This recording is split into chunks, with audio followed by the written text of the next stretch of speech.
If you keep saying, I'll start next week, I'll do that on Monday, then this workshop is absolutely for you. Today, we're breaking the delay cycle, the delay, the kick the can cycle, the I'll just do it later. It's got to be a better time than now. There's got to be. And I'm here to say there's no better time than the present. And we're going to talk about what you need to get that going, to get that flywheel going.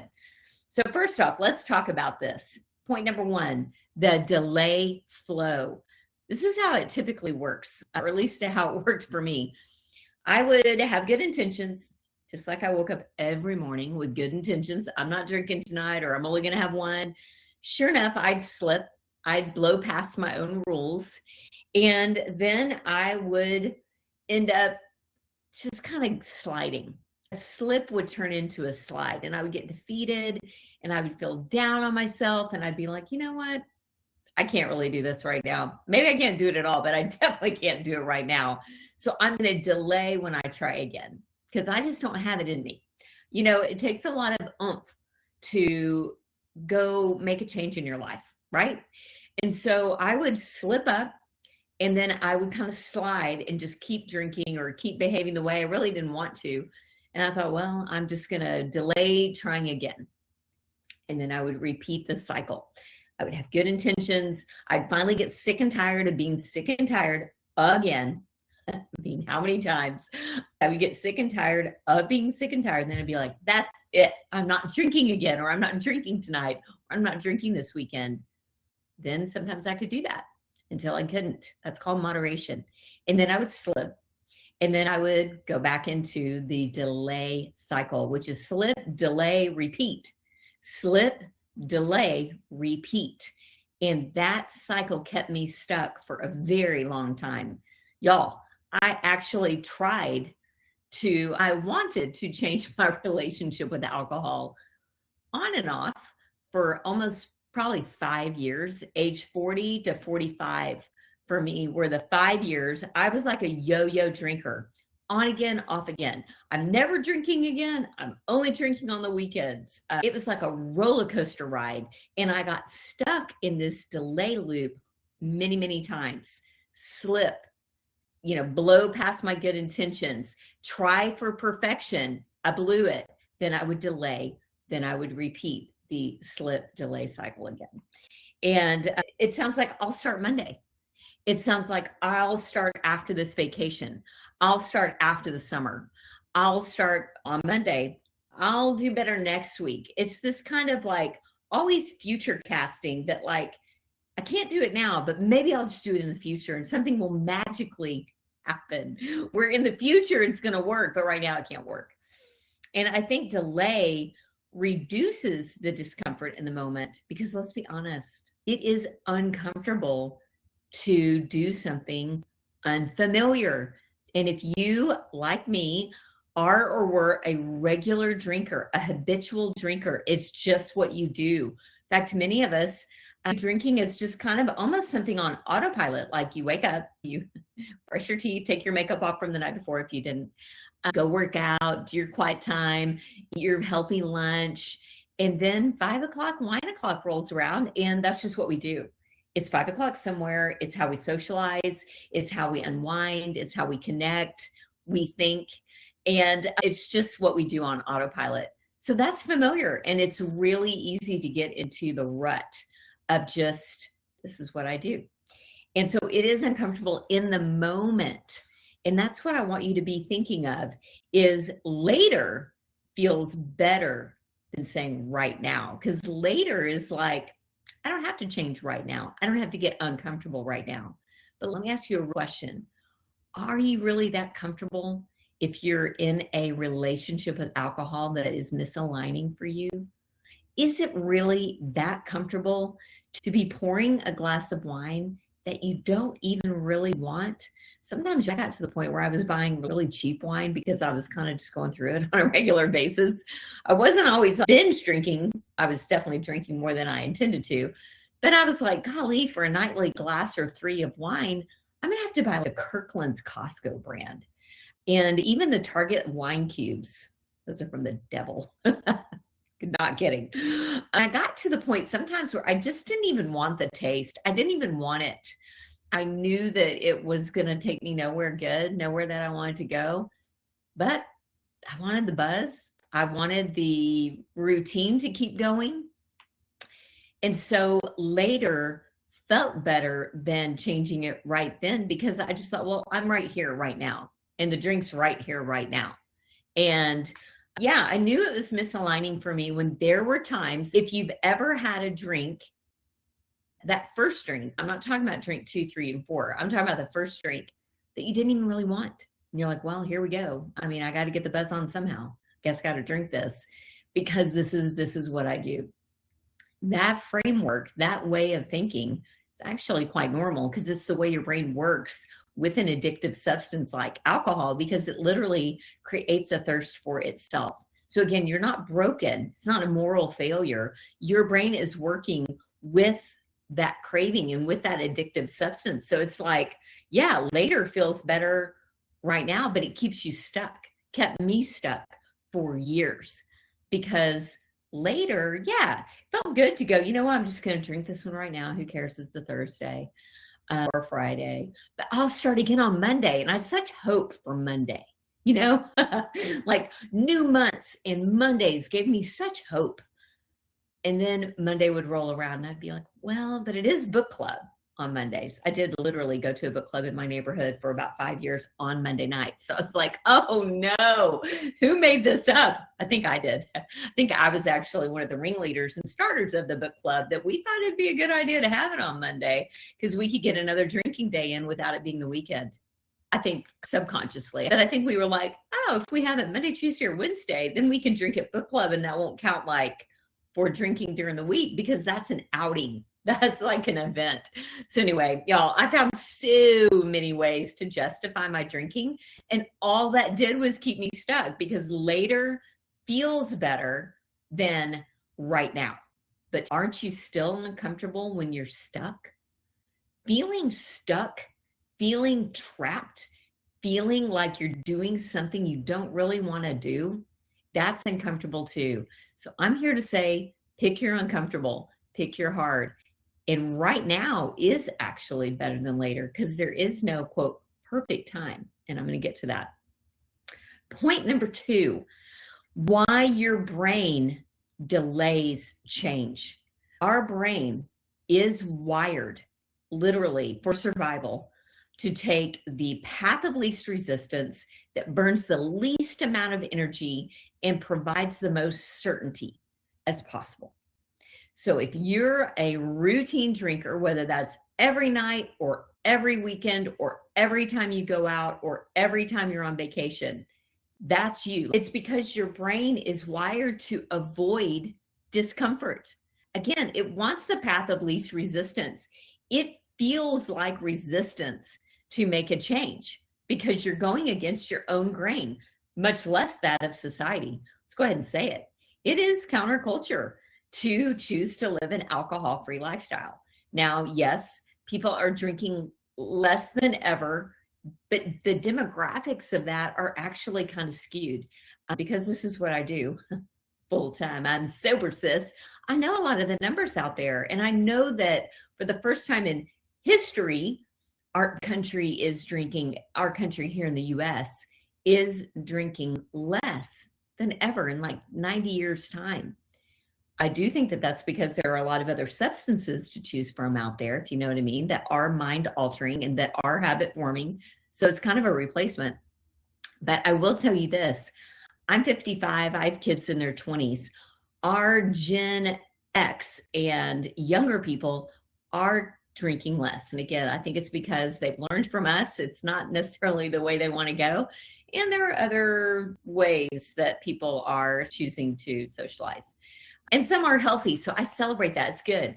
But for women, if you're in your 40s, 50s, 60s, even 70s, and yeah, we got some 80s out there, y'all. Our tribe spans 6 decades of women, 20s through 80s.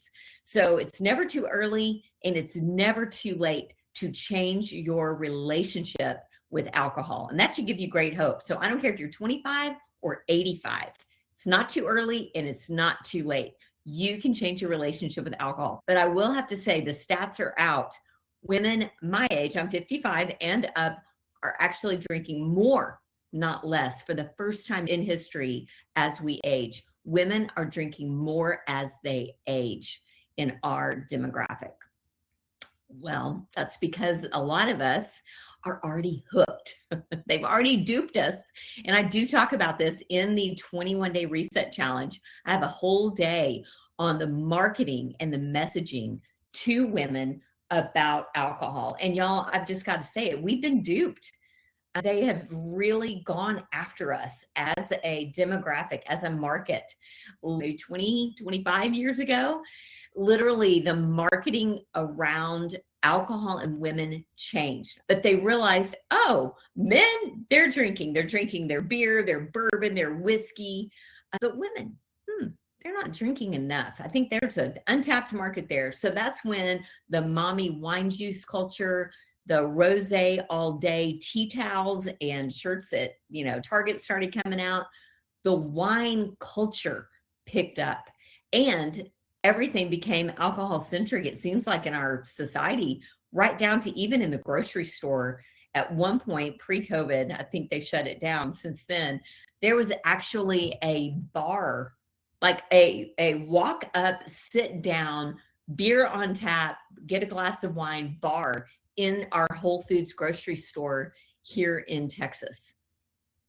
And in another grocery store here locally. There were 2 grocery store chains that literally had beer signs and alcohol signs. So you could literally go in the grocery store, grab your gallon of milk and get a pint of beer and drink the beer in the store while you're walking around. And they even had drink drop-off stations. This is at Whole Foods. What?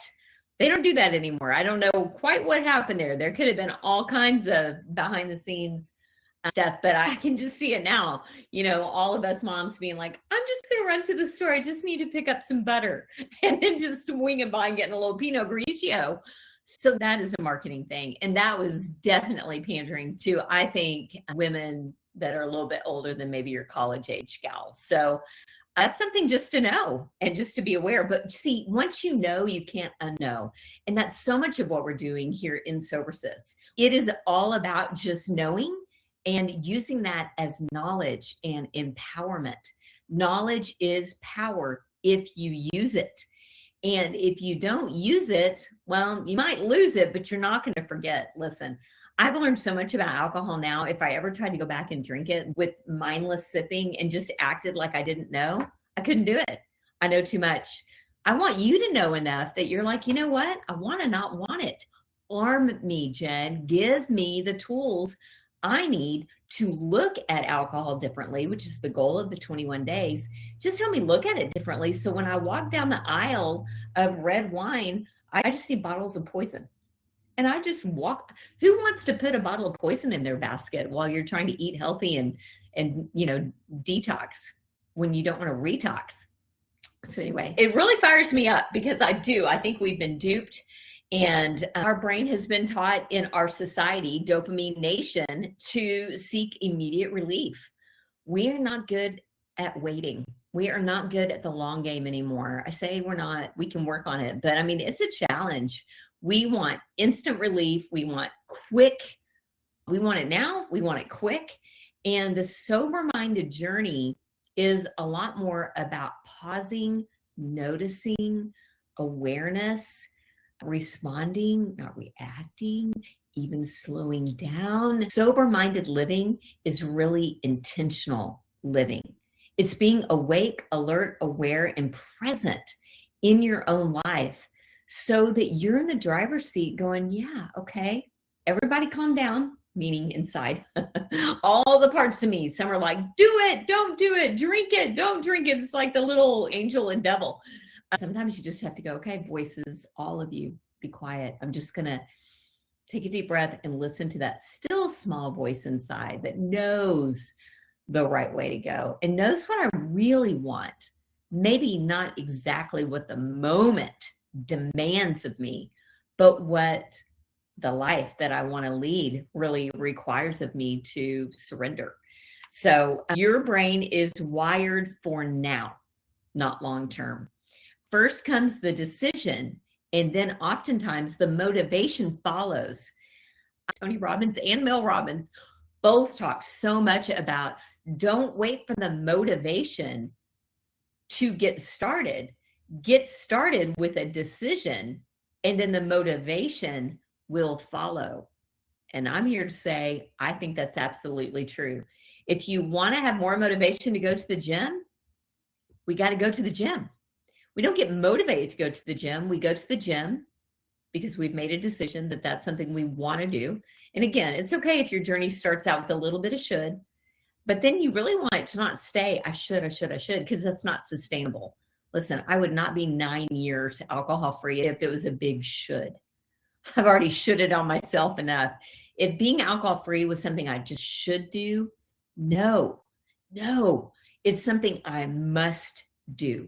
Being alcohol free, living a sober minded life was not something I should do. It's something I must do.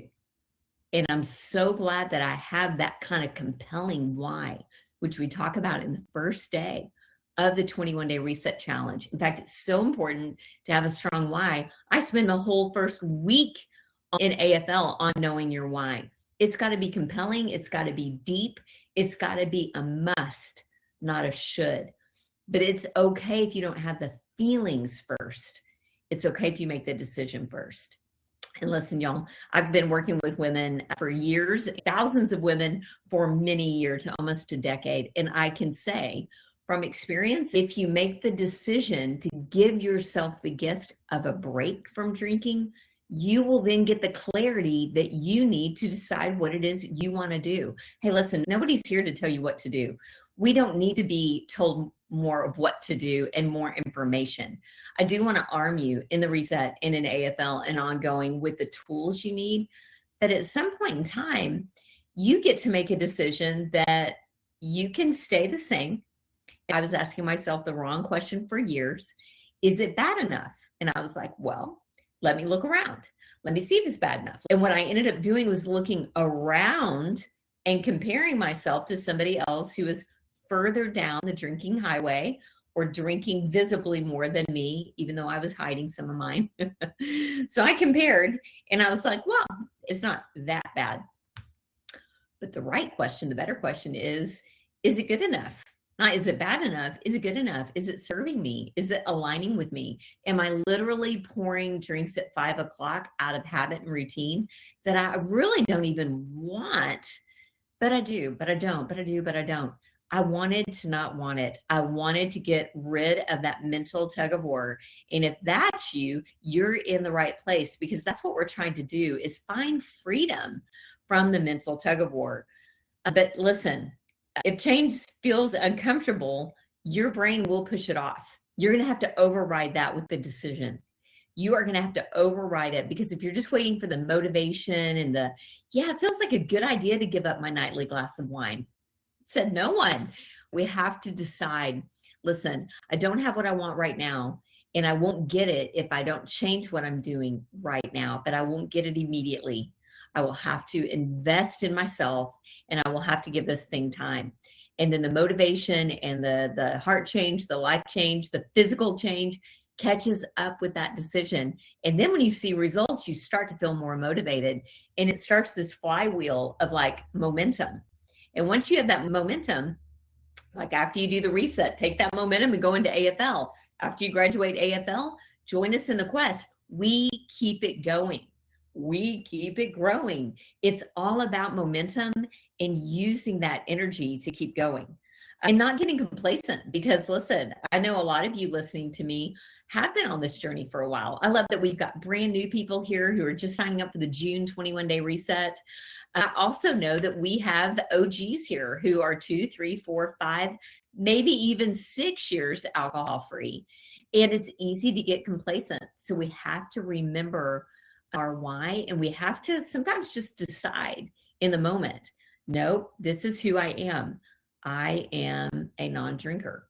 And again, I know some of you are here because you're sober curious and you think, well, maybe I want to moderate.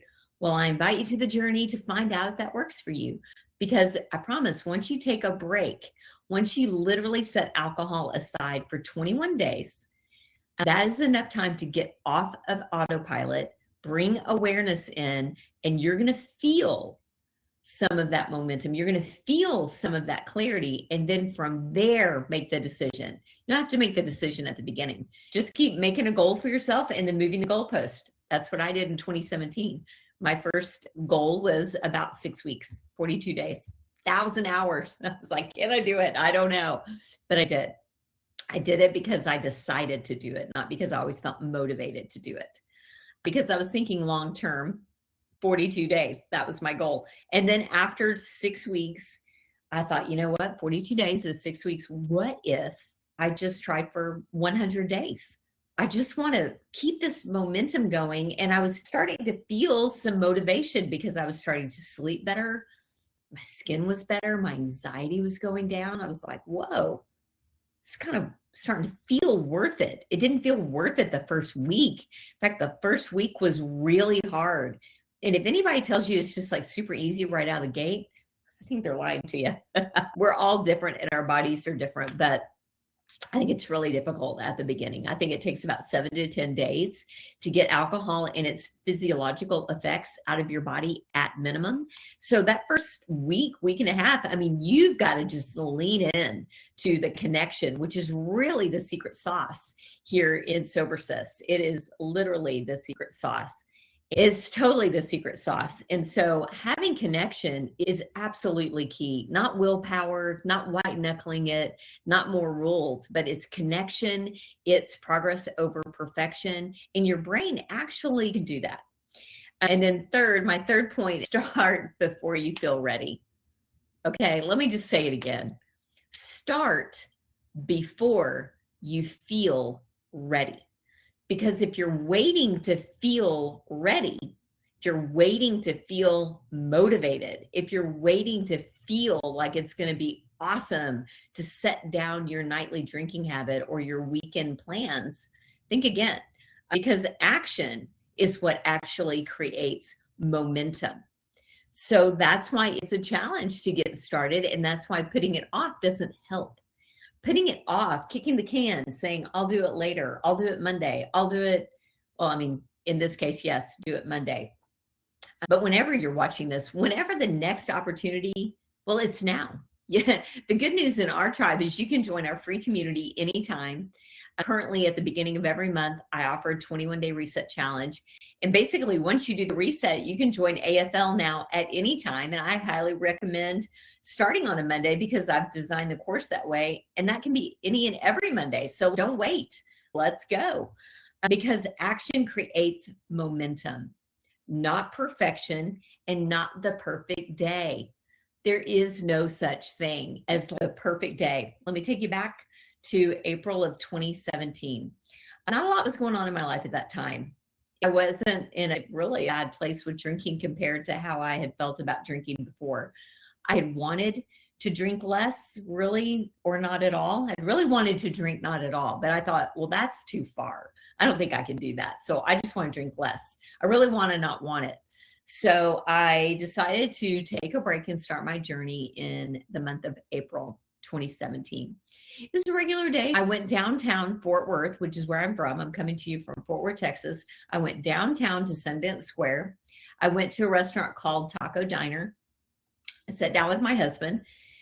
He always got a couple of drinks. I always got a couple of drinks. Now, he can have a couple of drinks, and maybe that's enough for him. I can have a couple of drinks, but I really had a drink before those couple of drinks because I had a drink in the bathroom while I was doing my hair. I had a pregame. I had a pregame drink, or I had a roadie. Okay, so there's drink one. Then maybe there were a couple of drinks at the restaurant. And then after the restaurant, he would come home and just kind of go to bed. He was kind of an early to bed, early to rise kind of guy. And I'm like, oh no, I'm like a night owl, sleep in kind of gal, especially when I had kids at home and teenagers. I was waiting up for my kids to come home for curfew and then they were sleeping in. So I was just on like a teenage schedule. And so I was like, hello, McFly, hello, it's 8:30. Okay, I know you've had your 2 drinks and you're just tired now. I've had my 3 drinks and I'm like, let's go. Is there an 80s club? There is, downtown Fort Worth. Some of you have been there with me. I was like, let's go find some live music. Let's go get another drink at a really pretty bar and call it dessert. Let's go. I was like the total chaser, the total one more band, one more song, one more drink, one more. And so it was just a regular Friday night with that kind of mentality leading up to that night. And so we went to Taco Diner. We both had 2 margaritas on the rocks, no salt for me. And I looked across the table from my husband and I said, tomorrow I'm starting a kind of a new routine where I'm not just going to try to not drink. I'm actually going to learn more about alcohol. I'm actually going to learn more about myself. I actually want to like lean in to this habit that I feel is really becoming too important in my life. And it's not me. What am I doing? I'm like the healthy, mindful girl by day, and I am just drinking in the evening. Like it's like a duplicity. It's like a mismatch. And I'm just so sick of it. I'm so sick and tired of being sick and tired. So I looked at him and I said, so you do you, I'm going to do me. I'm not waiting for you to join me. If you want to drink while I'm not drinking, go right ahead. And he did. I'm still married to a drinker today, and that's okay. I had to really find my own lane. But it was a regular day, y'all. It was not a big rock bottom. The stars were not aligning. It was just time. I decided it was time. Nobody told me it was time. I decided it was time. I made a decision to do this. And once I decided, it actually made it a lot easier because I took it off the table for 42 days. Just the goal being for a limited amount of time, not forever. I think it would have freaked my brain out if I would have been like, come on, Jen, you're never drinking again. No way. And that's why other recovery groups out there like AA, I'm not here to talk bad about any other recovery program or way. I think it's do what works for you. For me, that would not have worked. It was too extreme. It was too down the road. It was too like all or nothing. I just needed to take a break. I just needed to hit the reset button. And that's what I did. And it wasn't because I felt a lot of motivation or momentum. I just felt gross, honestly. And I was like, well, I mean, it's going to be probably hard, but this is hard too. It's hard to be a drinker and manage the mental load, the physical hangover, the emotional anxiety. That's hard. So I was like, you know what? I'm going for it. And it wasn't until I started really gaining some momentum that I even felt motivated to keep going. I did not start out with that level of motivation. Does that make sense? Okay, good.